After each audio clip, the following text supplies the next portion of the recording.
start off with tonight's game, the Browns versus Bengals. Now, Sam Dusenberry took the Browns on Tuesday, but we've got some player props now, so let's hear your take on who wins tonight and any player props you like between these two teams. So take us through it, man. No, it's good. I hate agreeing with Sam. I hate giving him some props here. I wish I was on the, dunk on him for the Cowboys' take. I'm glad he's not here to, yap at me about the Cowboys. But I'm with him tonight. I'm laying it with the Browns. I thought the Bengals' offense really, really struggled week one. And again, I love Joe Burrow. He made me a lot of money last year. I don't think he's really there yet. As a guy that can consistently move the football. The Browns defense, I know they got lit up week one. They were outmatched versus a good Ravens team. They struggled to move the ball offensively. Totally different ball game here against a Cincinnati team that probably the least talented defense in the NFL. And at the same time, I think Burrow's got a lot of growth to do before he can, keep up in a two-way game with that type of passing attack. He struggled more than I even thought he would last week. Just out of the gate, that it was a pretty ugly game as far as what Cincinnati brought to the table. And I think they'll struggle again. So I laid it with the Browns. Again, same number 6. One prop, though, that I'm on tonight that I like even a little bit better than the side was Joe Mixon rushing yards under. There was some 75.5 out there. I think game script wise, you see the Browns take a lead in this one, and with how much Burrow really struggled last week, you're going to see Cleveland basically force Burrow to make plays. I think they'll load the box. I don't think Cincinnati's going to be able to hand it off 15 or 20 times. I think Mixon's looking at 10 to 12, maybe 14 carries tonight. And you're talking about he needs, 4 or 5. He would really have to break one, 20, 30, 40 yards, I think, to hit that number. So Mixon under in the rushing yards for me, I like that look a lot. I think we'll be playing from behind. And I think you'll see, Burrow have to throw it, a good amount tonight, as opposed to them being able to lean on the run game. All right, well, would you look at that? Sam D and Knish on the same wavelength this week with the Browns to beat the Bengals. And Knish, also not feeling the Mixon madness, says take Joe Mixon under on rushing yards. So there you have it. And Knish, I'm sure you have more to say about the Browns and Bengals, but we have a lot more to say about a ton of games because it is a loaded week, as you know. Now, Knish, what do you like in the NFL for the weekend of week 2? I'm bringing it first up with your G-men here, the New York Football Giants there with +6. I think the number's ridiculous to me. I know they look, bad on a national televised game. Offensive line struggled that and that. The Bears beat the Lions. Don't get me wrong. That cost me money. The Bears came back against the Lions. Lions' 2 top cornerbacks got hurt in that game. Bears, they got a turnover, made a miraculous comeback. Before that, they're down 3 scores, and I cannot justify the Bears, with a limited home field advantage at best, laying 6. For the Giants' passing attack that I thought, looked reasonably well. They couldn't run the ball at all, but I thought, passing-wise against the Steelers, who have a much better defense than I think Chicago's putting out there. Giants +6, and I'm also on a little bit of a money line sprinkle there. One of my favorites this week. I think that comes down. You've already seen it come down at some shops, so I would grab the +6 while you can. The other one, this has been a big mover. It opened up. Eagles were laying 3.5. Then it moved all the way over to where, Eagles are now a dog at home, +1, +1.5.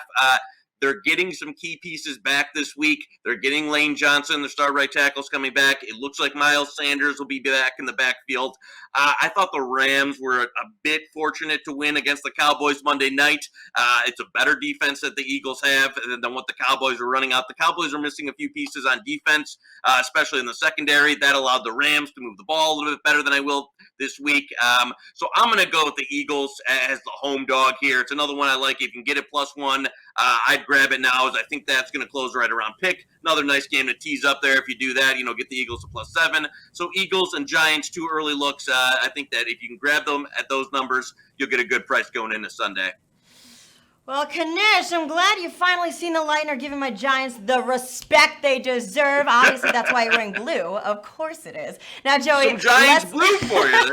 Exactly. Gotta love it. Now, Joey, let's look past this week a little bit and see what's happening in your futures market. Now, we've been keeping track of your futures for just over a month now, and now one of those bets has resolved. So, how you feeling? How you doing? Because obviously, I'm gonna have the guys pull up your your futures, and why don't you take us through these? You gotta give me your quick take on how you're feeling. Let's let me know if you see anything good, anything new, anything at all. I gotta pick your brain here. No, let's do it. Let's go right through the folio. I listen. The Rockets was a tough. They win game one. You thought that they were in this series, and right about that second half of game three, they just. I felt like they lost the will, like they could compete in that series. The Lakers turned it up, and they just weren't able to get it done there, and it was over from there. The rest of the folio, though, I like quite a bit. We've got our Cubbies in first place, 33-1. That number's come down a bit. Padres in a key series here, versus the Dodgers. They're going against the Dodgers. I think the Padres are the second best team in the NL. They're just going to get up against. It's going to be a race to the finish here versus the Dodgers of who can take the division. But got a nice price there, plus 750.